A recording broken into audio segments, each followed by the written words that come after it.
Welcome back, brothers and sisters. I am Braden. This is Langley Outdoors Academy, the place where we not only talk about what's going on in the gun world, but also how we're going to fix it together.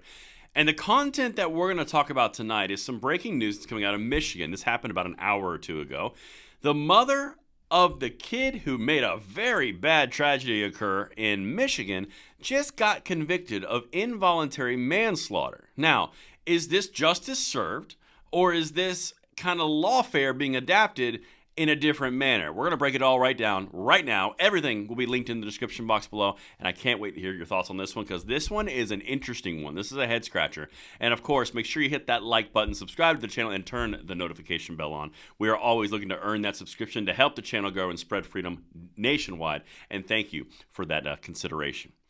All right, beautiful people. So anytime that I see all the gun controllers lining up in celebration of something, I get a little curious, a little concerned at the same time. For example, this is what I ran across. At the same time, I was getting notifications that the mother of the Oxford tragedy was convicted. This is what Shannon Watts said, the really based Shannon Watts, not emotionally vindictive at all. New. Today's verdict in Michigan underscores that the mass shooting at Oxford High School in 2021 was wholly preventable and senseless. Yeah, no kidding. And it proves that when an adult gun owner allows children unsupervised access to unsecure weapons, it's criminal negligence, not an accident. All right, this is where it boils down. And you can obviously see where I'm going to go with this. If this is lawfare that's going to be issued against anybody related to or in the sphere of influence of anyone who commits a crime, no matter how egregious, this is going to be a problem. Is it different in this scenario? Let me walk you through a few things, because they're already setting up the war drums to pound this into the ground in excitement, all right? Check this out. The Crumbly decision. What it means for parents, America, and the future of gun violence. And obviously the article came out about 30 minutes ago because this mother was convicted around, I think it was an hour or two ago, all right? The jury decision in Michigan that found Jennifer Crumbly, the mother of a school shooter, responsible at least in part for the 2021 killings at Oxford High School sends an important message. Montalito told USA Today, it offers parents of shooting victims some hope that people will take steps to keep guns away from their children. This is where I don't understand, and this is honestly one of the things that confuses me beyond belief. If you are in a position where you need the penalty of law to prevent your child from doing something like this, are we beyond the pale already? Because most people don't need a law to say, hey, my child probably shouldn't have access to this in this manner without supervision. Most gun owners that I know would fall into that boat. So do you think all of a sudden making a example out of somebody is going to make someone go, oh, well, then I'm not going to let my child do anything stupid? I mean, I need you guys on this one in the comments, because this is where I really struggle. Do you honestly think, from a leftist perspective, that they're going, oh, well, now that there's a law and there's a consequence, fine, now they're not going to do it? Or do you think the consequence would be you don't want that for your child or any other children in the vicinity? I don't know. There's this weird, it's weird. Let me know what you guys think. Let's continue. Quote, and it gives this message of and it gives this message of holding people accountable for their roles in not actively trying to get troubled individuals help before they commit acts of violence will send a strong message. It shows how we all need to come together as parents, students, and teachers. It's the start of the process. That's not one solution. There's not one solution to this problem. Holding people accountable for their roles and not actively trying to get troubled individuals help.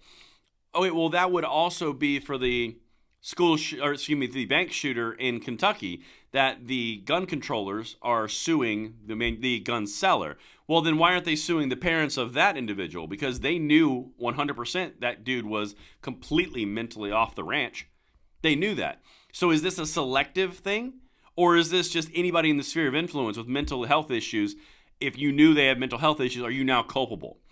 That's where I get concerned with this slippery slope. Now, this case, I'll be flat out, is a unique case because a 15-year-old without adult supervision probably should not have access to a handgun without some sort of parental involvement. Again, they don't even have Second Amendment rights yet because they are not at the age of majority. They are still minors. So at that point, where does that line get drawn? for myself personally, and I'm only speaking from personal accountability, my child and my children aren't going near guns without me around them. In fact, my children, they are not of the age where I want them to be there yet.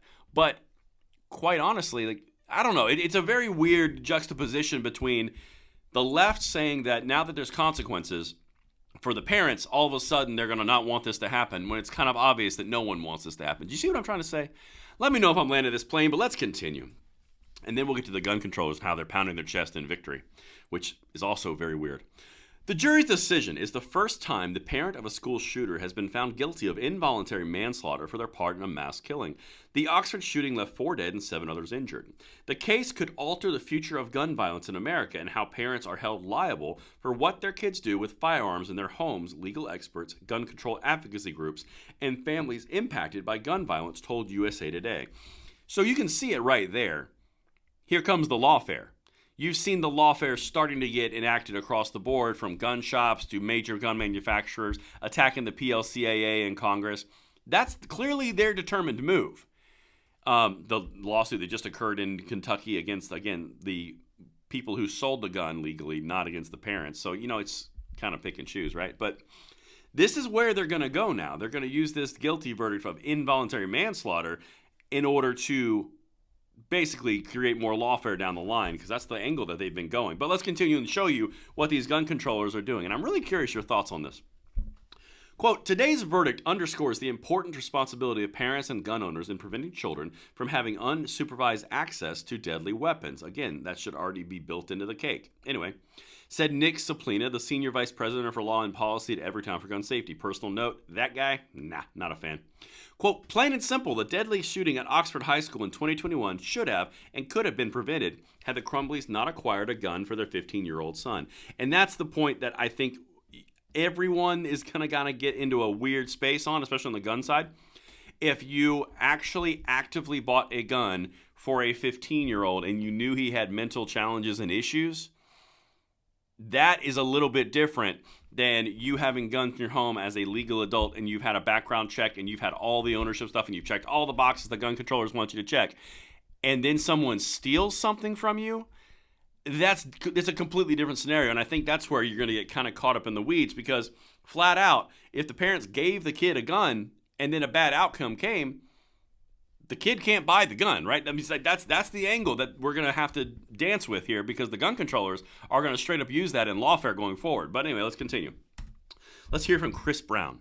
President of gun control advocacy group Brady United said the ruling has brought some justice to the victims' families. Quote, today's decision sends a powerful message to parents and other parties that they can be responsible for their actions that foreseeably contribute to gun violence, even if they don't pull the trigger. And that is the big point that I'm really concerned about.